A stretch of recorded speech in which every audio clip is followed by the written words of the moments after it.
안녕하세요.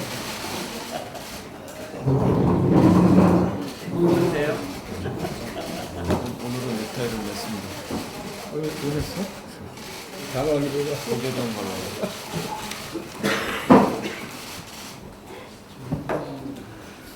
예, 지금부터 제 143차 정책조정회의를 시작하도록 하겠습니다.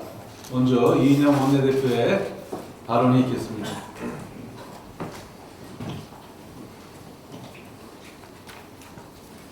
취업자가 전년 동월 대비 28만 1천 명 늘어난 6월 고용 동향은 참으로 반가운 일입니다.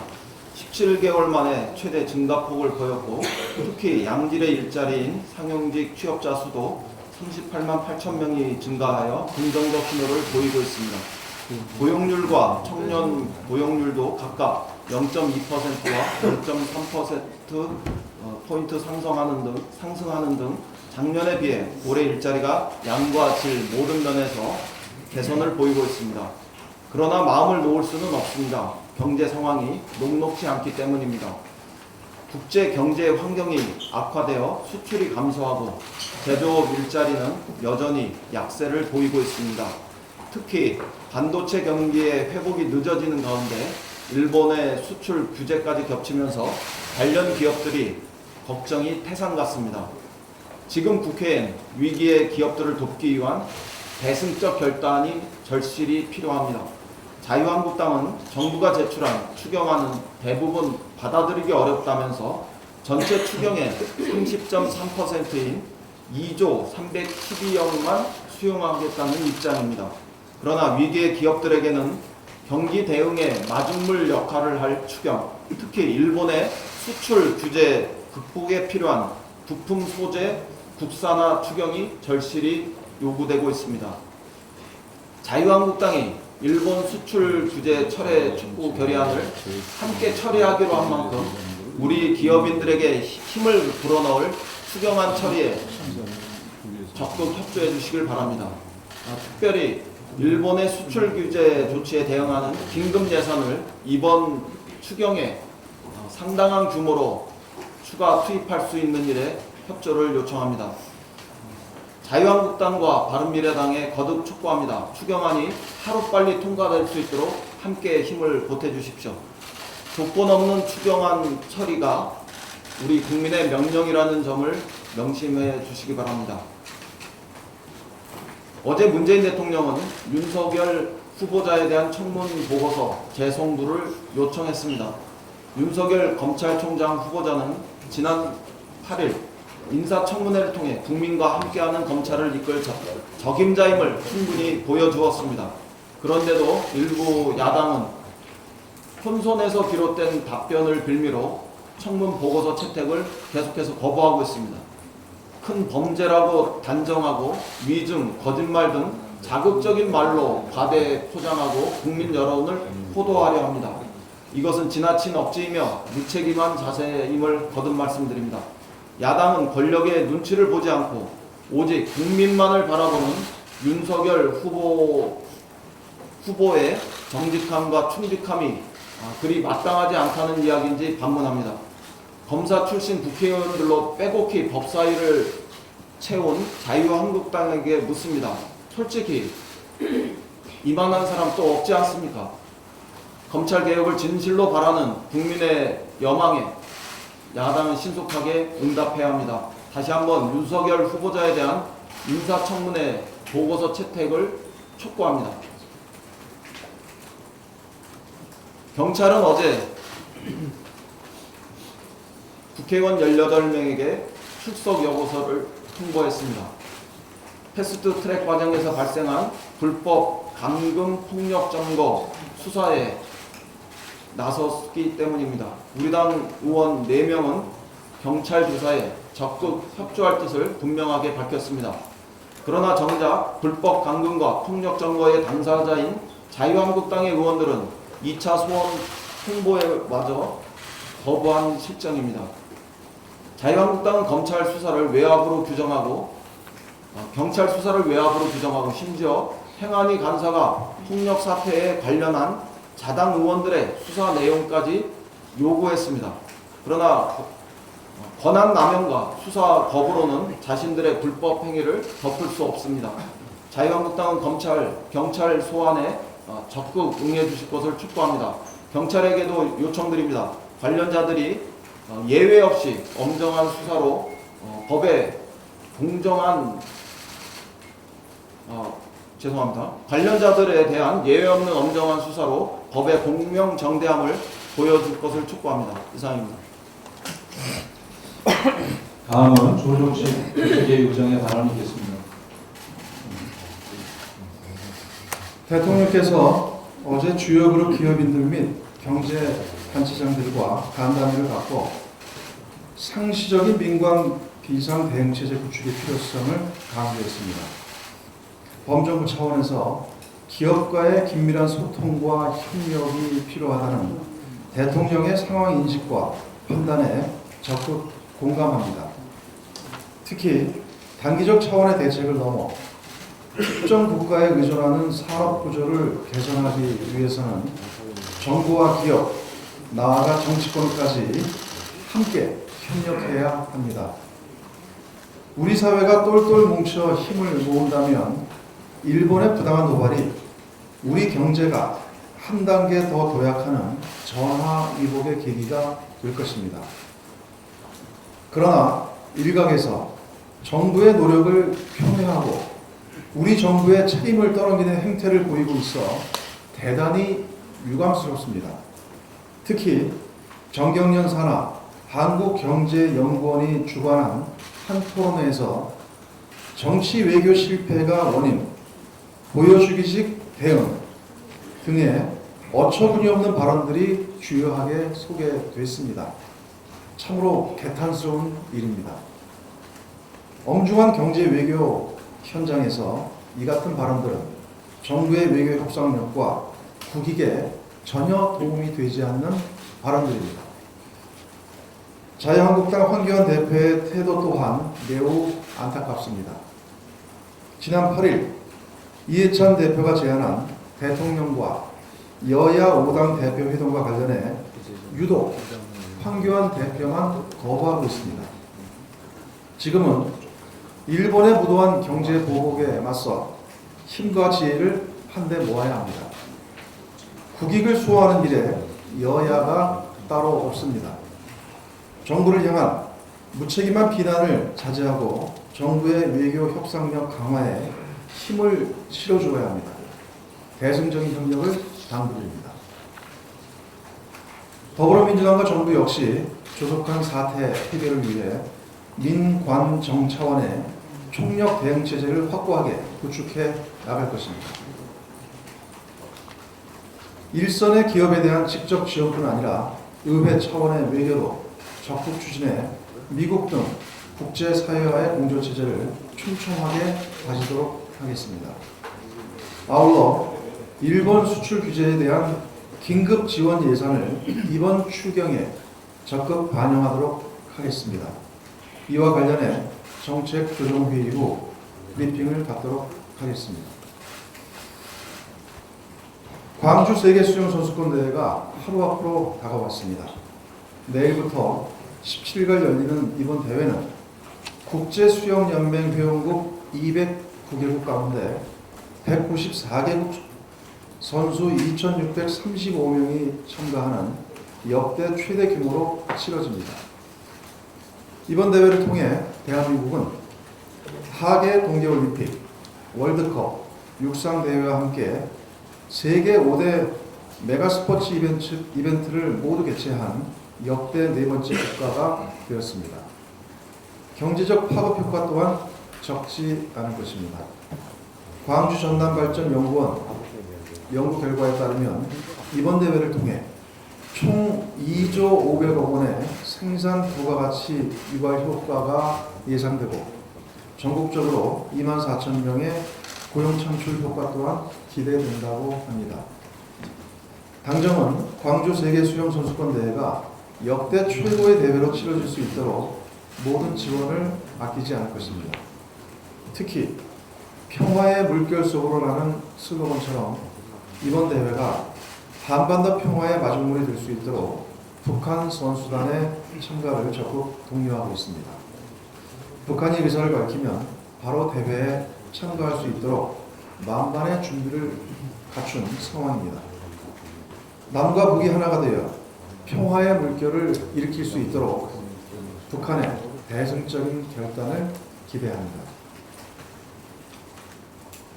어제 열린 국토교통위원회 교통소유에서 부분적 카풀 허용과 법인 택시 월급제 도입을 골자로 한 여객자동차 운수사업법과 택시운송사업법 개정안이 처리됐습니다. 이들 법안은 지난 3월 우리 당과 전현희 의원께서 주도적으로 이끌어낸 택시 카풀업계 간 사회적 대타협의 후속 조치로 택시 카풀의 상생과 택시 산업 발전을 위해 우리 당이 당력을 집중해 왔던 대표적인 민생 법안입니다. 국토위 간사인 윤관석 수석 부의장과 국토위 소속 우리 당 의원들께서 법안 처리 과정에 참으로 노고가 크셨다는 말씀을 드립니다. 사회적 갈등을 풀고 참으로 의미 있는 성과를 도출해 낸 것입니다. 여야 간 만장일치로 소위를 통과한 만큼 이번 국회 내에 입법 절차가 반드시 마무리되도록 최선을 다하겠습니다.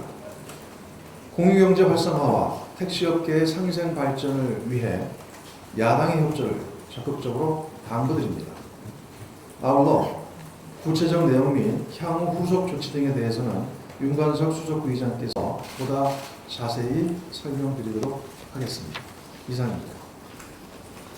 네, 정식 의장님 발언 중에 그 일본 경제 보복과 관련 내용 대응책들은 이 정책 조정회의가 끝나고 자리 정돈한 이후에 직후에 바로 또 별도 브리핑을 갖겠다는 말씀을 미리 드립니다. 택시 법안 통과 관련해서 앞에 정책 의장 말씀 주셨는데 제가 법안 소위원장을 맡았던 관계로 간단하게 좀 더 말씀드리도록 하겠습니다. 어제 국토교통위원회 법안 소위위원회에서 카풀 시간 제한 및 택시 월급제를 주요 내용으로 한 여객자동차 운송사업법과 택시 운송사업의 발전에 관한 법률 개정안을 여야 만장일치로 통과시켰습니다.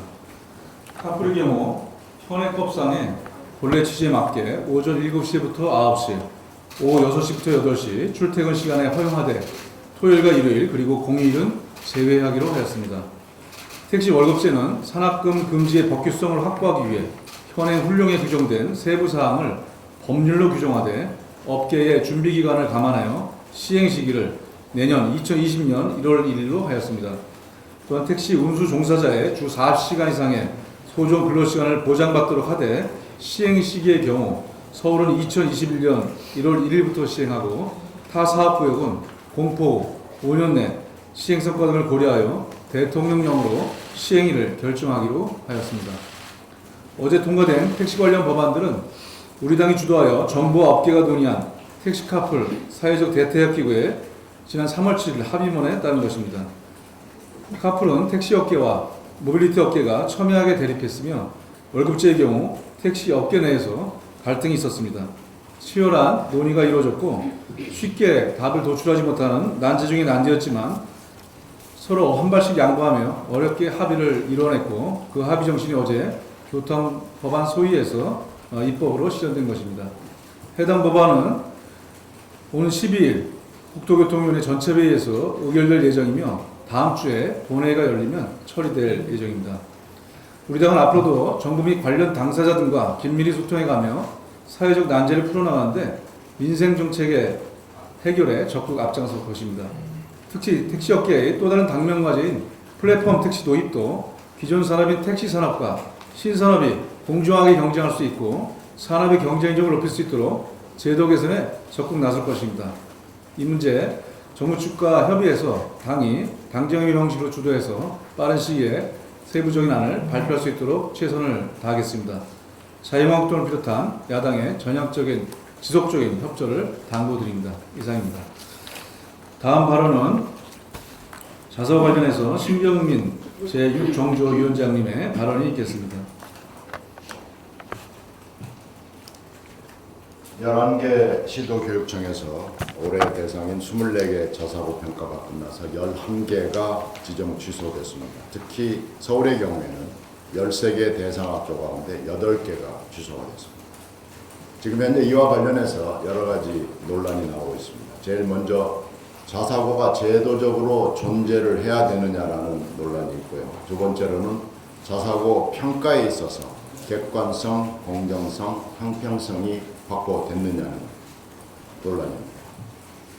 자사고 평가 표준화는 당초 교육부와 17개 시도교육청의 합의에 따라서 만들어졌습니다.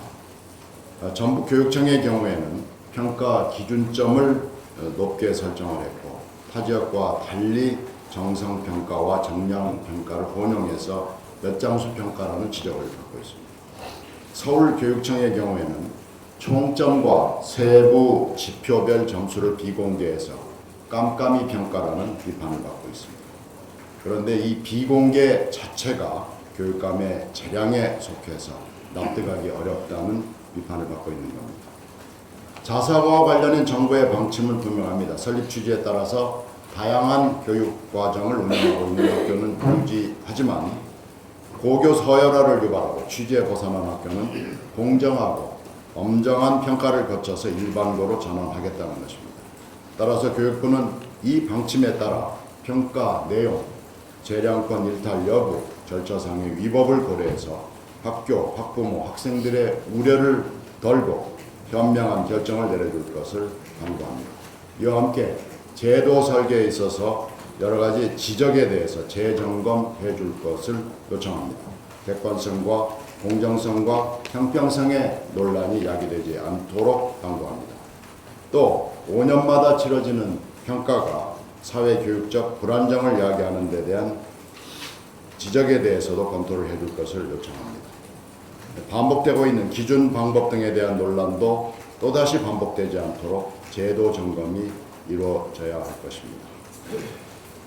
자사고와 함께 특히 내년에는 특목고, 국제고 평가가 있기 때문에 이런 제도적 점검을 반영해 줄 것을 당부합니다. 베트남 이주 여성 가정폭력 동영상 관련해서 한 말씀 드리겠습니다. 이 문제는 이주 여성과 가정폭력이 함께 문제가 된 거고요. 가정폭력은 국적을 불문하고 모두가 겪어서는 안 될 사고입니다. 이것은 또 다른 사건, 사고로 이어질 수 있고 아이들에게 씻을 수 없는 트라우마로 남습니다. 이주 여성에게는 특히 체류권이 가해자인 남편에게 종속되어 있기 때문에 이들을 샌드백 부인으로 방치하고 있는 것이나 다름이 없습니다. 미국의 제도를 보면은 여성 가해폭력법에서 자기 청구권이 있습니다. 이는 배우자에게 학대당하는 이주 여성에 대해서 가해 배우자의 도움 없이 영주권을 취득할 수 있는 제도입니다. 이거 한번 검토해 볼 만한 제도가 아닌가 생각합니다. 특히 여가부가 3년마다 실시하는 가정폭력 실태 조사에서 이주 여성을 언어라는 언어의 장애 때문에 제외하는 데 대해서는 이건 납득할 수 없는 실태 조사로 판단이 되고요. 이를 보완하기 위해서 언어 교육을 필수화할 것을 요청합니다. 당 차원에서 추후 제도를 보완하도록 하겠습니다. 이상입니다. 네, 다음은 최근 경제 상황과 대책에 대해서 우리 최은열 제3정책조정위원장의 발언을 읽겠습니다. 위기의 순간에 여야가 있을 수가 없습니다. 정치권의 대응이 더 지체되면 정말 경제위기 상황이 도래할지도 모릅니다. 한국은행의 작년 금융안정보고서에 따르면 이자 보상 비율이 3년 연속 1 미만이거나 영업활동 현금 흐름이 3년 연속 순유출 기업 또는 완전히 자본 잠식이 발생한 기업을 재무 취약 기업으로 정의하는데 2017년 외부감사 대상 기업 22,798회사 중 20%에 가까운 4,469개사가 재무 취약 기업으로 분류가 되고 있습니다.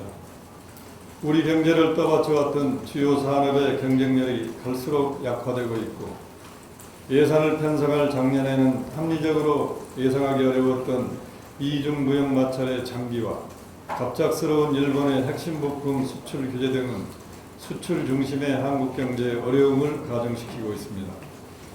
민간 부분의 성장률이 마이너스로 전환될 위험까지 경고하며 성장의 불씨가 꺼지지 않도록 신속한 재정 투입의 필요성을 설명하고 추경 통과를 촉구했지만 국회의 상황은 여전히 안개 속입니다.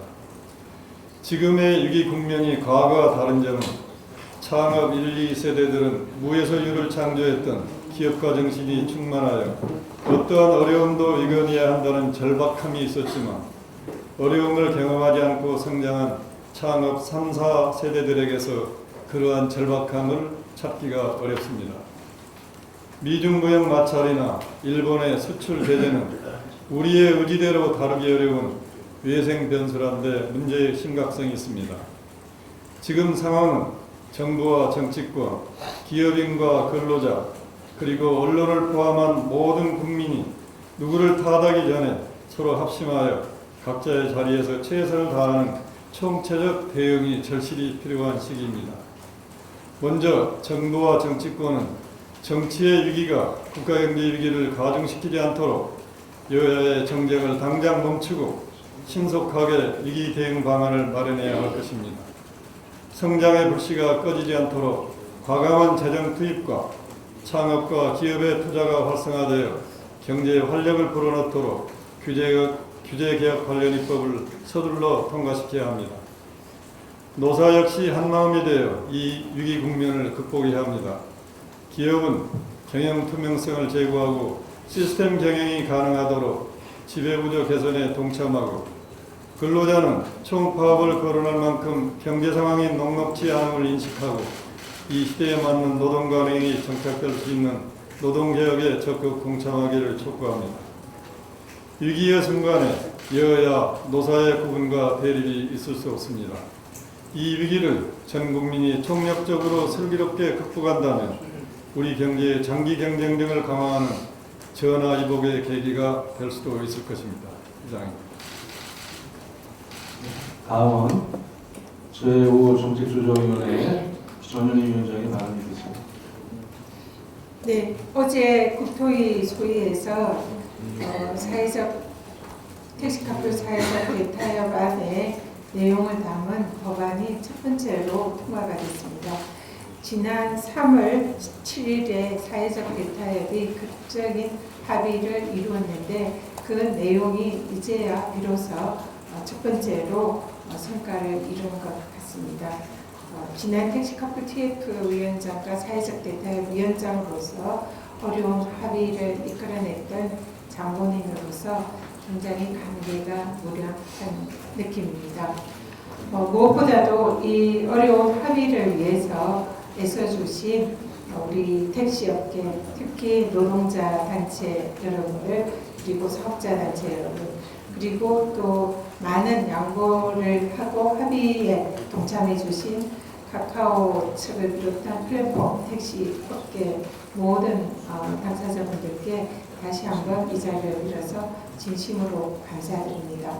약 200여 차례에 걸쳐서 많은 갈등과 또 서로 간의 협의의 내용이 있었습니다. 그것이 어제 택시 산학금 제도를 폐지하고 완전 월급제를 시행하고 또 출퇴근 시간대에 예외적으로 카풀을 허용하는 안이 법안 소위에서 통과가 된 것입니다. 또 남은 과제가 있지만은 저희 더불어민주당은 법안 통과를 위해서 최선을 다하겠습니다.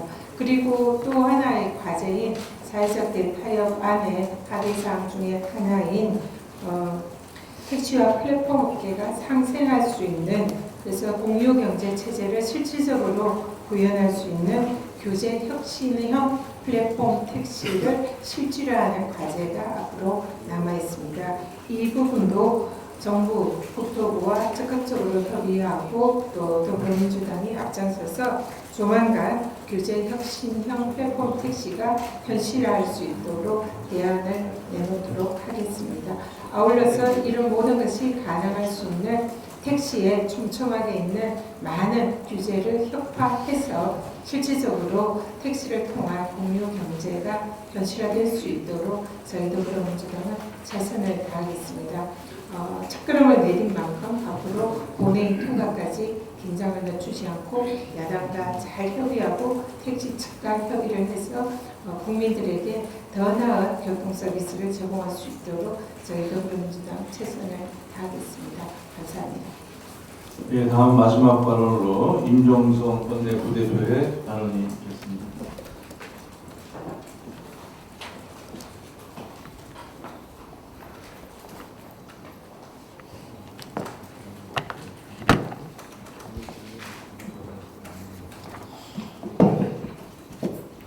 아베 총리가 강제징용 피해자 문제를 거론하며 경제 보복을 공언한 지 2주 가까이 지났습니다.